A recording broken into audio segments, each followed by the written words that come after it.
भाई सतनाम पालड़े रंग होरी हो, और 14 लोक चढ़ावे राम रंग होरी हो।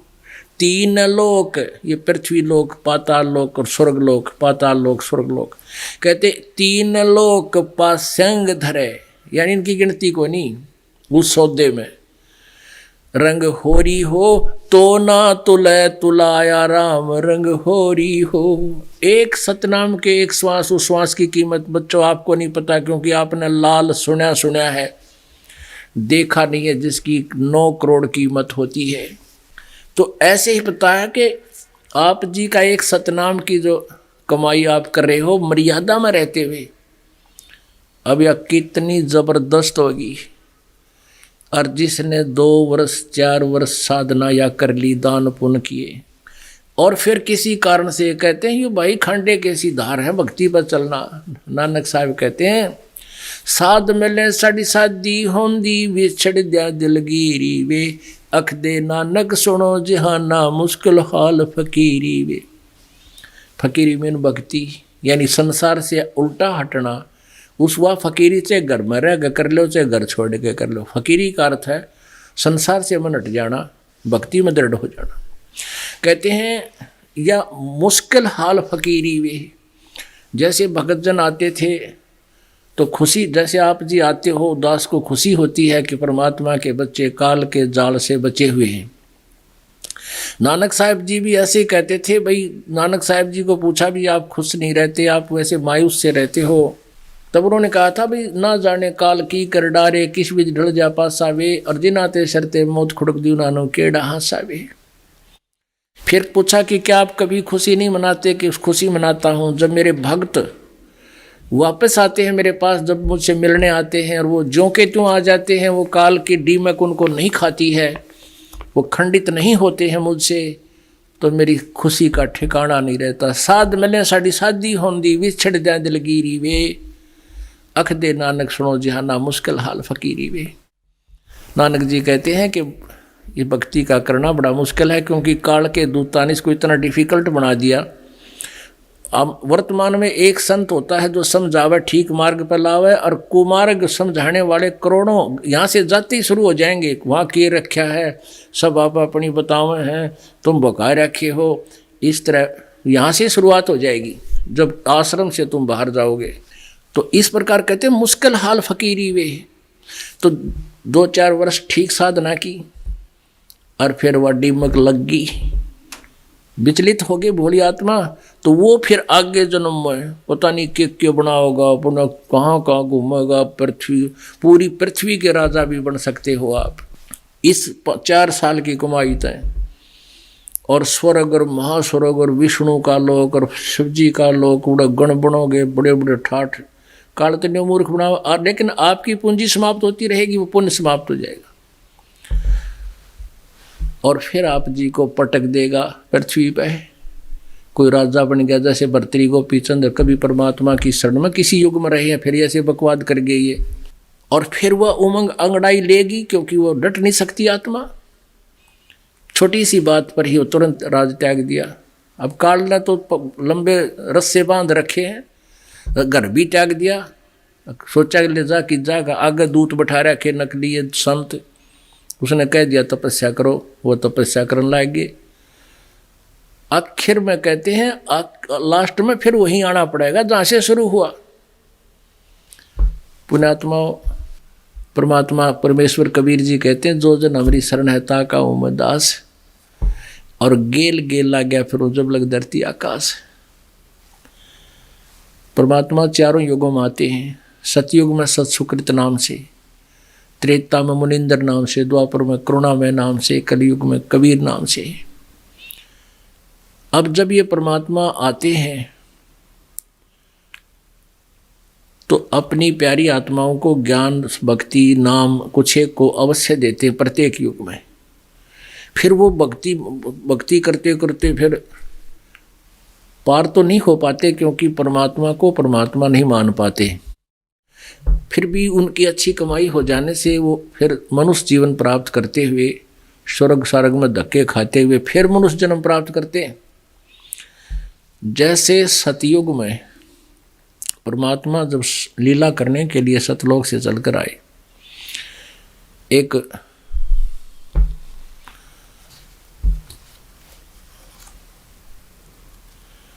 सतयुग के अंदर एक विद्याधर ब्राह्मण था, उसकी पत्नी दीपिका, ये दोनों निसंतान थे। परमात्मा एक कमल के फूल पर इनको मिले। ये और भी पीछे सी कहानी, बहुत लंबे समय से असंख्य युगों से धक्के खा रहे हम, लेकिन वहाँ से शुरुआत करते हैं इनके नए सिरे तक। तो उस जन्म में मालिक का उनने सेवा करी, बालक रूप में पाले, लेकिन मान्य नहीं। त्रेता युग में फिर वही वेद विज ब्राह्मण हुए, वही विद्याधर ब्राह्मण वेद विज ऋषि हुए, और सूर्या नामक उसकी पत्नी वही दीपिका वाली आत्मा हुई। उसमें भी काफ़ी चेष्टा की परमात्मा ने उनको समझाने की, लेकिन अपना ऐसे ही मिले थे परमात्मा बालक रूप में कमल के फूल पर, तो वो नहीं माने, क्योंकि बेटे की बात माँ बाप कम मान्या करें, और अगर वो उसमें मान जाते तो उनका बेड़ा पार हो जाता। तो वही आत्मा फिर भटकती भटकती आई। अब कलयुग में आकर वो वेद विज ब्राह्मण तो बना रामानंद, शादी नहीं कराई, बाल ब्रह्मचारी रहा। और दीपिका बनी फिर वो कमाली वाली आत्मा, उसका जन्म हो गया एक मुसलमान धर्म में। अब कर ले इस काल का क्या करे, लेकिन कहते हैं सोचल छिदर मैं करूं अपने जन के काज। तो कमाली वाली आत्मा जो थी वो एक राबी नाम की लड़की, मुसलमान धर्म में जन्म था। जब वो 10-12 वर्ष की थी, परमात्मा उनको मिले। लड़की को समझाया, उसने 3-4 वर्ष मालिक की साधना की, लेकिन फिर शादी से भी मना कर दिया कि मैं ब्याह नहीं करवाऊंगी। लेकिन घर वालों ने कहा भी हमारी इज्जत का मामला, हम बेटी को घर नहीं रख सकते और ब्याह तेरा बेटी करवाना पड़ेगा। माता पिता ने खाना पीना छोड़ दिया। अब लड़की ने सोचा ये बुढ़े मरेंगे, तेरे सिर होंगे, ठीक है मैं शादी करवा लेती हूँ, लेकिन पति से साफ कह दूंगी मैं संतान उत्पत्ति नहीं करूँगी और आपकी मर्जी जैसे वो चीज़ समझो कर लो। उसने ऐसा ही किया। अपने पति से के घर गई तो उसको पति को साफ साफ बता दिया कि मैं संतान उत्पत्ति नहीं करना चाहती, मैं ब्रह्मचारी रहना चाहती हूँ। मुसलमान धर्म में और भी कई शादियाँ हो जाती हैं। तो वो भी एक नेक आदमी था, अच्छा अधिकारी था, अफसर था, पुण्यात्मा थी। उसने कहा भाई ठीक है, देखो बात सुन ले, जैसे तेरे माता पिता के ने भी अपनी लोक लाज थी उस जिस कारण से आपने शादी निकाह कबूल कर लिया, ऐसे ही मेरी भी एक मजबूरी है, मेरे समाज है, आप मेरी पत्नी बनकर रहोगे, लेकिन मेरे व्यवहार में तो मेरी बहन होगी और समाज की दृष्टि में तो मेरी पत्नी होगी। तेरा अलग से एक मकान बना दूंगा, अपनी भक्ति कर ले। ऐसा ही हुआ। अपना आत्माओं, इस अध्यात्म ज्ञान को समझकर आपकी जड़ हल जाएगी यहाँ से इस काल तक। आप तो आज तक हमने ज्ञान नहीं सुना था, सिर्फ राम राम याद जरूर था, भक्ति कराएंगे भगवान तो सुख लेंगे। इस भगवान के घर में सुख तो मुफ्त में मिलेंगे आपको, उसमें रूंगे में। लेकिन ये ज्ञान समझना चाहिए। जब वो 50-55 साल की 60 वर्ष की होगी तब उसने कहा मैं हज करके आऊँगी। धर्म, मुसलमान धर्म में एक ऐसी परंपरा है, ऐसी धारणा है कि जो हज कर आता है नहीं करके होगा तो उसका मोक्ष नहीं। और वहीं यदि मक्का में जीवन पूरा हो जा फिर तो कहना है वहीं मर जाता, कहते सीधा स्वर्ग में जाता है। तो राबिया नाम की लड़की जब 60 साल की औरत होगी, 50-55-60 की, तो वो चल पड़ी अपने पति से आज्ञा लेकर के हज के लिए चल पड़ी। रास्ते में पैदल जा रही थी, उसके पति ने कहा था कि आप कहो तो मैं आपके लिए एक ऊँट गाड़ी बनवा देता हूँ, तैयार करवा दूंगा। नहीं, बोली मैं पैदल जाऊंगी। पहले ऐसे कच्चे रास्ते थे, पैदल जाया करते थे। रास्ते में जा रही थी, काफ़ी लंबी सफ़र तय कर लिया। जब उसको प्यास लगी, कुएं की तलाश करी। कुएं के ऊपर क्या देखा, एक कुतिया जिसके छोटे छोटे बच्चे साथ में उनकी आंखें भी नहीं खुली थी, वहाँ बैठे थे, कूं कूं कर रहे थे। और वो बहुत प्यासी थी, कुतिया बहुत प्यासी थी। कभी राबिया के मुंह पैरों की तरफ आवे, फिर भाग कर कुएं की तरफ जावे।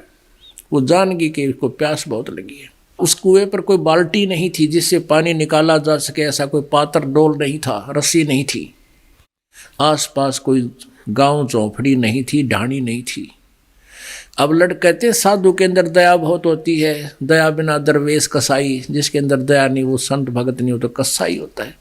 अब लड़की ने आव देखा ना ताव देखा, अपने बाल पाड़े सिर के नो ये पाड़ के देखियो, 5-4 बाल पकड़ के नो पटापट अपने बाल नो पाड़ के, और एक रस्सी बाटी लंबी, अपने कपड़े निकाल के, पहले मोटे कपड़े खद्दर के पहना करते थे, हाथ से बुने हुए, जुलाहों के बुने हुए, उसको अपने बालों से बनी हुई रस्सी से बांधा। स्वयं लहू लुहान होगी, सिर में लहू निकल रहा है, खून रक्त निकल रहा है। उस कपड़ों को नीचे पानी में डाला, गहरा पानी होता था, 200 फुट 150 फुट नीचे। उस रस्सी, बालों की रस्सी से, केस की रस्सी से बांधकर पानी में डबोए भिगोए, बाहर निकाले, एक पात्र में निचोड़े। एक मटका फूटा हुआ रखा था। अब कुतिया साथ की साथ पी जावे, वह फिर यानी उसको तृप्त किया, और फिर वो अपने गीले कपड़े वापस पहनकर और प्रस्थान करने लगी मक्का की तरफ। जो ही चलने का इरादा किया, उसी समय मक्का एज इट इज उठ के विमान की तरह और उस कुएं के साथ में आकर लग गया, जैसे प्लेटफार्म पर ट्रेन लग गया करे। और मक्के में वो तो गई इस उद्देश्य से, उसको सपना सा हुआ कि मक्के में आ गई मैं इतनी जल्दी। उसमें प्रवेश किया, प्रवेश करते ही वहाँ से उठकर चल पड़ा। उसी समय ये इब्राहिम सुल्तान अधम, ये जिसका आगे कथा सुनाएंगे, वो वहाँ गया हुआ था मक्का में, और वो परमात्मा कबीर जी की शरण में कभी रहा था, और उसको ज्ञान था इस अधम के शरीर से पहले किसी और मनुष्य शरीर में था, तब ये इस वहाँ पहुँचा हुआ था। वहाँ वो भी गया हुआ था। वो वहाँ उसके लिए नहीं गया था मक्के माथा टेक, मक्के में बाहर बैठा था। लोगों ने पूछा मक्का कहाँ गया, मक्का कहाँ गया, अरे मक्का कहाँ गया। अब कहते हैं इब्राहिम सुल्तान ने कहा था कि ये मक्का नहीं मुकाम, और गया रांड के लेन को नु कहे अधम सुल्तान। अब वो नु कह के एक रांड ने लेन गया है। कहने का भाव ये देसी भाषा में अपना कहा कि वो कदे मालिक के चरणा में थी, जब मानी कोई ना ये बांडा धक्के खाती। अब वो परमात्मा जिसने इतना ज्ञान दे दे के और उसको इतने योग्य बनाया था, उसकी फिर भी भक्ति नहीं करी। अब फिर उसका जन्म हुआ, अब भी वो मनमुखी साधनाएं कर रही है, और उसकी की हुई क्रियाओं से। पुणात्माओं, आपने गीता अध्याय नंबर 15 के श्लोक नंबर 17 में पढ़ा था कि उत्तम पुरुष तु अन्य परमात्मा इति उदारत है, ये लोग तरमाविश्य विवर्ती वे ईश्वर। वो परमात्मा क्षर पुरुष और अक्षर पुरुष जो 16वें मंत्र में वर्णित हैं, उनसे भी अन्य है, और वही तीनों लोकों में प्रवेश करके सबका धारण पोषण करता वास्तव में वो अविनाशी परमात्मा है, भगवान है, और वो ही परमात्मा कहा जाता है। यानी सबके लिए जैसा जो क्रम जिसका किया हुआ है उसको वो परमात्मा ही देता है। अब देखो, जिस माई के लिए, जिस बहन के लिए, जिस पुण्यात्मा के लिए एक मकान उठ कर जो धार्मिक स्थल और जिसको सब अक्षेत्र पूज रहा, वो वहाँ जाते हैं उसको मत्था टेकने, वो उठ कर आ गया उस पुण्यात्मा के पास। कहते हैं सुल्तान अधम मक्का गया, और मक्का नहीं मकान। वो अधम सुल्तान ने कहा था इस मक्का के तो एक ढूंढ है भाई, एक मकान है, इसमें अल्लाह भगवान नहीं है। अब कहाँ गया ये? गया एक रांड को लेन को नो कह अधम सुल्तान के एक नालायक को लेन गया है यू मक्का। ओए होए। अब जो वहाँ ये देख रहा है कि भाई राबिया के लिए मक्का उठ कर चला गया, तो उसकी कितनी महिमा वहाँ हुई होगी, उस पुण्यात्मा की कितनी जय जयकार होगी उस धर्म में, और वो लोग कितना उसको देवी रूप में मानन लग गए होंगे। अगले जन्म में क्या बनी वह, एक बंसुरी नाम की एक उसका फिर बंसुरी नाम की लड़की का जन्म हुआ मुसलमान धर्म में, और वो इतनी अच्छी गायिका थी, भगवान के गुण गाती थी, भक्ति भी करती थी। जैसे कई परमात्मा के भजन गाते हैं, बस इतना ही काम करते हैं। और वो फिर जब वृद्ध हुई 50-55 वर्ष की, तो मक्का में पहुंच गई हज करने के लिए, मत्था टेकन। उसको ये पता लगा वहाँ पर, क्योंकि वहाँ बाहर बैठे मक्का की महिमा सुनाते हैं जो वहाँ रुकते हैं हज यात्री हज्जी, उसको ये ज्ञान हुआ भाई यहाँ जिसका मृत्यु हो जाती है मक्के में, वो सीधा स्वर्ग जाता है। और उसने देखा मैं 60-65 साल की होगी, अई क्यों ना स्वर्ग के लिए हम सारा कुछ कर रहे हैं। तो उसने वहाँ से कर्ज लेकर अपना सिर काट दिया और मक्के में चढ़ा दिया। सब यूँ कह रहे ये तो गई स्वर्ग में, ये तो गई स्वर्ग में, सीधे रास्ते खुल गए। और वह अगले जन्म में एक वैश्या का जन्म हो गया। उस गणिका के शरीर को छोड़ के वो फिर शेख तकीन मुसलमान जो सिकंदर लोधी का धार्मिक गुरु था, उसके घर कन्या का जन्म हुआ। जब वो 10-12 वर्ष की होगी वो मृत्यु को प्राप्त हुई। उसका आगे जन्म शेष नहीं था, मनुष्य का खत्म हो गया था। उसने वो सारी बैटरी डिस्चार्ज कर ली थी। उस परमात्मा के 4 वर्ष भक्ति करने से उसको 3 मनुष्य जन्म कंटिन्यूस मिल गए, लेकिन आगे बैटरी चार्ज ना होने से वो खत्म होगी, आगे उसका मनुष्य जीवन नहीं था। फिर परमात्मा कहते हैं गैल गैला गया फरो जब लग धरती आकाश। ये ज्ञान जो दास आपको दे रहा है परमात्मा ने आके दिया था, आपके हृदय से उतर नहीं सकता। आपको याद आएगा मृत्यु के बाद भी कि हमने तो गलती बन गई, जो यहाँ से विमुख हो गए, जो गुरुद्रोही नहीं हुए। जो गुरुद्रोही हो गए उनका कितना काउंट नहीं।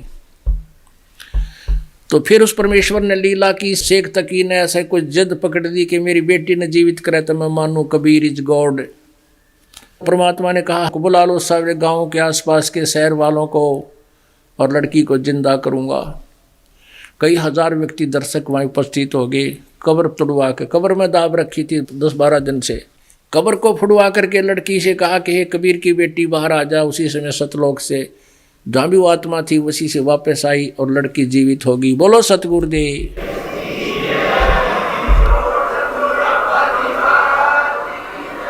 उस लड़की को फिर अपनी बेटी रूप में रखा परमात्मा ने। उस लड़की ने अपने पिता के साथ जाने से मना कर दिया और 1.5 घंटे तक प्रवचन किया कि ये परमात्मा है, भोले व्यक्तियों तुम कहाँ घूम रहे हो, मेरे से भी गलती बनी थी। 4था जन्म पहले मैंने एक राबिया नाम की लड़की थी, परमात्मा मिले थे, मैंने 4 साल भक्ति की थी इनकी। उसके बाद भक्ति छोड़कर मैं और साधना करने लगी थी। उसके कारण मुझे मनुष्य जन्म भी मिलते रहे। ऐसी ऐसी लीलाएं मालिक ने मेरी उस भक्ति के कारण की थी। मेरा विनाश हो गया सब भक्ति का। आज इन दयालु ने फिर दया करी है, मुझे शरण में लिया है। अब इनकी कृपा से मेरी हृदय की आंखें खुल गई, अब मार नहीं खाऊंगी। वो कमाली फिर परमात्मा के चरणों में रही और बेड़ा पार करवाया। तो पुण्यात्माओं कितना भटक लियो।